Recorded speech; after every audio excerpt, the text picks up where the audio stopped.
Цэлы веер з парушэнняў, так гавораць аб убачаным на прадпрыемстве Брест-Водстрой удзельнікі пазапланавай праверкі. Выбор адрасата не быў выпадковым, а вынікі пацвердзілі папярэднюю информацию. Выявлено использование бюджетных средств нарушением законодательства на сумму более 350 тысяч рублей.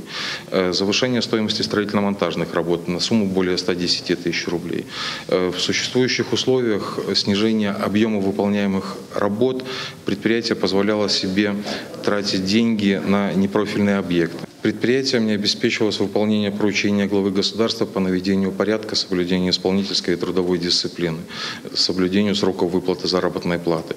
Рост пратэрмінаванай дэбіторскай запазычанасці, лішкі таварна-матэрыяльных каштоўнасцей звыш 100 тонн няўлічанага металлолому. Спіс можна працягваць, і ўсё гэта на фоне павышэння сабекошту прадукцыі і паслуг. Між тым карупцыйных праяў таксама не выяўлена, а ўсе парушэнні вынік банальнай безгаспадарчасці. Падкрэсліваюць правяраючыя.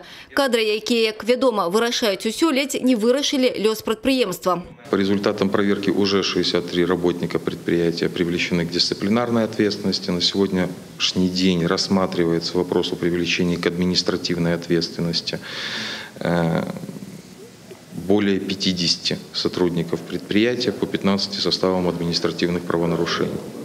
А также непосредственно в отношении самого предприятия будет рассмотрен вопрос о возбуждении административных процессов.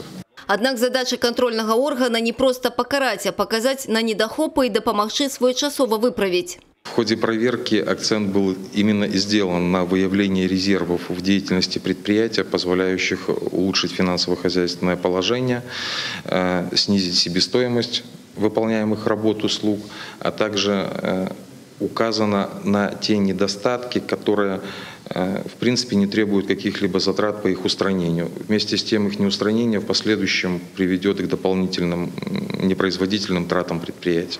Прадпрыемства Брест-Водстрой па-ранейшым прыбытковае і плацежаздольнае. Пры разумным падыходзе рэсурсы і базы дазваляюць істотна павысіць эканамічныя паказчыкі. Аліса Грыгарчук, Александр Сівіцкі, тэлерадыёкампанія «Брест».